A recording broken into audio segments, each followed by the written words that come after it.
Inter Milan 1, Arsenal 0. A 1-0 loss at the San Siro. Here's the thing, I can forgive Arsenal for losing a game. If you put in 100% effort on the pitch and you put in as much as you can and it doesn't go your way, you make chances and you're just unlucky, or maybe there's a decision that goes against your way. At the end of the day, teams win, teams lose, and you can forgive losing if you put 100% out there. With this Arsenal team, considering if the Newcastle game, and if we compare, this game was much better compared to having no shots on target in the previous game to having a lot more opportunities in this game. Some people can look at this game and say, you know what, at least there is some sort of improvement, which there is, especially with Inter Milan. Historically, we know who they are. They're one of the elite clubs in the whole of Europe. They won the Scudetto last season. They are a good side. When you look at it like that, there's no shame in losing to a team like Inter Milan or one of the top clubs in Europe. But the thing is that when you look more deeper into this game, you realize that it's actually worse than what it looks out to be.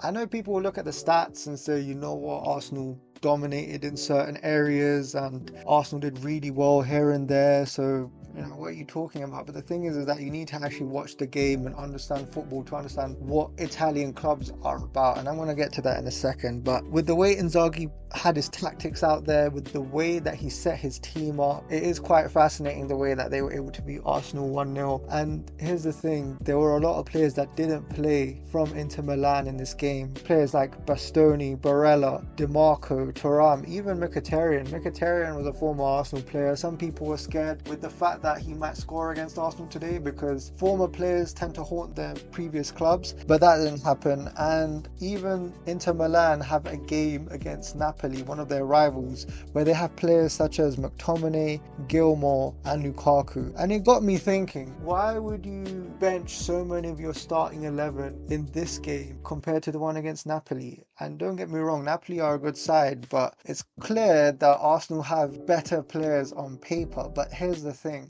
over the last couple of weeks, Arsenal have been down in the dumps. They've been losing games consecutively. They don't have as much morale, and it was a good opportunity for Inter Milan to take some risks. But here's the thing, from Arsenal, I expected them to play better or get a goal in this case, especially when, I'm sorry to say this, but that was effectively Inter Milan's B team. They afforded to take the risk of benching a lot of their starting 11 and play their B team against Arsenal Football Club, one of the teams that supposedly could go in and possibly do something in the Champions League. So for Inter Milan to play a team like that, Arsenal should have been much better, even though Arsenal were, however the morale is, however the form is, however, whatever excuse you want to say and bring up, in the end of the day, this was not a good sign, especially if teams like Inter Milan or whoever can just play their B team like that. One of the other things that I also paid attention to was the fact that Arsenal had about 40 crosses into the box and we didn't have a single goal. With the players that Arsenal have, we have Mikel Merino,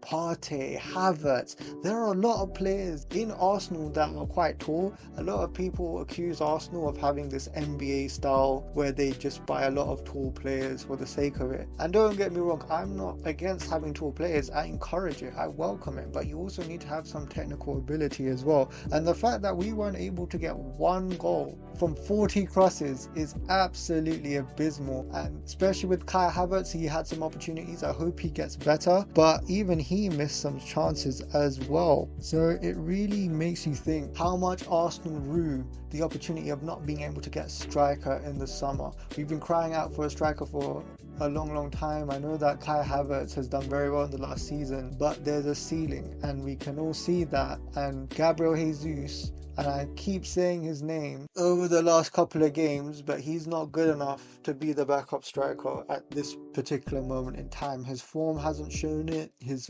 just ability hasn't been up to scratch, and Kai Havertz himself, although he has done well and has exceeded expectations, is not going to be enough to help us in this season. And even with the wingers, they weren't able to provide nothing at all, especially from Saka, especially from Martinelli. Yeah, you got a couple of crosses in, but we need more than that. If the crosses aren't working, then you need to play on the ground, do some 1-2s. But this is all part of the tactics that Mikel Arteta has put into the team, and it's just not working. Even with no Declan Rice in this team, Mikel Merino, I still expected him to do some sort of a job. Maybe he needs some time. I'm not expecting him to come in and be the level raiser. He's there as a squad player. I think we can all see that now. But especially with Mikel Merino, the penalty, there can't be any complaints. It hit his hand. Yes, you can argue it's a bit harsh, but a penalty is a penalty. And from my eyes, that looked like a penalty. And you can argue whatever it is, but it is what it is. And especially with Arteta, and I'll get onto him, especially with the tactics, it's just not been working at all. And one of the things that I'm really annoyed about is the fact that even in the press conferences, I know that Moreno may have got hit or whatever, but it just sounds like complaining, crying about the penalties. And this, if it's a few games I can understand, but it's every single game, especially in the Premier League. In the Premier League I can understand because the referees aren't good, we all know that, but in the Champions League as well, I mean, how many referees do you want to make your enemy, mate? It's absolutely ridiculous you keep complaining to this level. The squad you have is good enough, but that's just the thing, isn't it? It's getting very stale, and I don't want to hear any more excuses, because this is just feeding into the players, and this is where people think they're victims and this and that. But we need to just get over that line and just say, you know what, we weren't better good in the day. I'm sure in the dressing room he's probably said something like that to the players, but I'm sick and tired of seeing these press conferences complaining about the refs and this and that. The tactics let him down, full stop. Because here's the thing, what's the main thing you know about Italian football? If you don't know anything about Arteta or football, one of the basic things about Italy is that they value defending over anything else. Defense against the dark arts and defensive football is their specialty. They value defense more than anything else in that league, and these guys are the masters of it. So when Arteta went onto the pitch, right, with his tactics or whatever it was, Inzaghi came out, Dumfries shot that shot where it hit the bar, and I thought, oh wow, this is going to be a bit of a long day. And especially when it came with Inzaghi's tactics, right, the minute Hakan got the penalty and they scored, they sat back and they told Arsenal, okay, come at us, try and break us down, because Arsenal have been doing that to every other team. But now when the shoe's on the other foot, it's a bit of a different situation, and Inzaghi has shown Arteta this is how you do defensive football. And that's why I said Inzaghi played Arteta in his hand, because although Arsenal may have had 40 crosses and however many chances and this and that, at the end of the day, Inzaghi knew what he was doing. He knew that he wanted to park the bus and shut up shop, because that's what they're known for. They're good at that. And Arteta didn't know what to do, and he was outdone by that, by the very tactics he's been trying to implement this season. It's so ironic. It's so horribly funny in a way. But what can I say? Credit to Inzaghi, and Arteta should have done much better. Trossard, the experiment keeps failing. Like I said, humbled again. He needs to be on the bench ASAP. And it's so embarrassing that Arsenal have to rely on a 17-year-old kid to come on and be the attacking midfield answer if Odegaard is injured. He came on, he had a bit of skill, but it's embarrassing that we even have to get to this stage. It's a good thing that Odegaard's come back. He got some minutes in stoppage time or whatever, but I wasn't expecting him to do anything. I didn't even expect the other subs to do anything. Zinchenko, Jesus, what are you guys going to do different than what you've been doing over the last, I don't know, year or so? Zinchenko, you're getting benched by Miles Lewis-Skelly. I don't even need to say more than that. Even when he comes on, I don't know what he's going to do at left back. Maybe Zinchenko could be an answer in the midfield, but it's too little too late, because probably by the time that Zinchenko does play in the 10 or the 8 or whatever it is, Odegaard's just going to be there and he's going to stay on the bench as usual.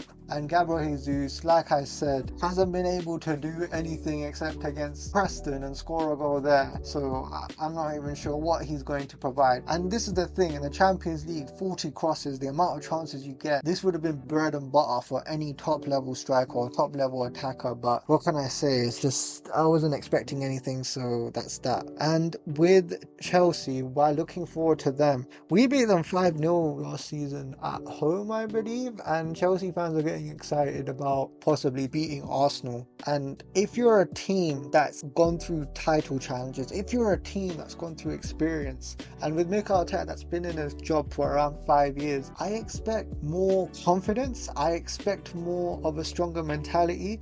How can you allow Chelsea to have this sort of confidence? I know that Arsenal are in bad form, but that shouldn't be an excuse. Bad form goes out the window when you play these big games, and this is probably what Arsenal maybe need, because Arsenal need to go into that game and say, no, we may have been on bad form, but we're still going to turn you guys over. And this is where the leaders in the team step up. This is where your Declan Rice, your Saka, your Gabriel Magalhaes, your Salibas, let's say. These are the guys that are meant to step up and say, all right guys, we went through this bad run, let's just get out of it, focus, clear our heads and beat this team. Because all right, you lost against Inter Milan, fair enough. It's not good that you lost to their B team, but whatever, we'll have to move on because the season's long. But against Chelsea, enough's enough with the losses and the bad performances and the refs, because now nobody cares about that. You need to go out there and get a win. I don't care if it's at Stamford Bridge. Chelsea have not been good enough, especially over the last couple of years,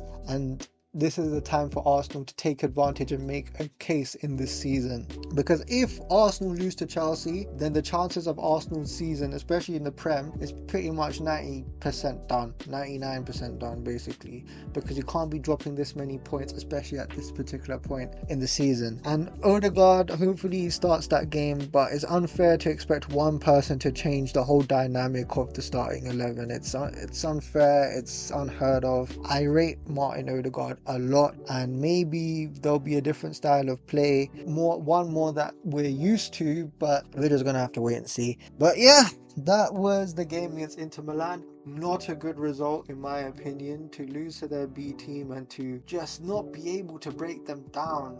It wasn't very good, but there's a lot of games, things happen. It was a better result compared to Newcastle and onwards to Chelsea. I don't care about anything, form, confidence, morale, tactics, when you want to park the bus, whether you want to, I don't know, play inverted or whatever the hell Arteta wants to do, get it done against Chelsea. Anyhow, that's the end of the video. Let me know in the comments what you think, and hope to see you all soon. Bye bye.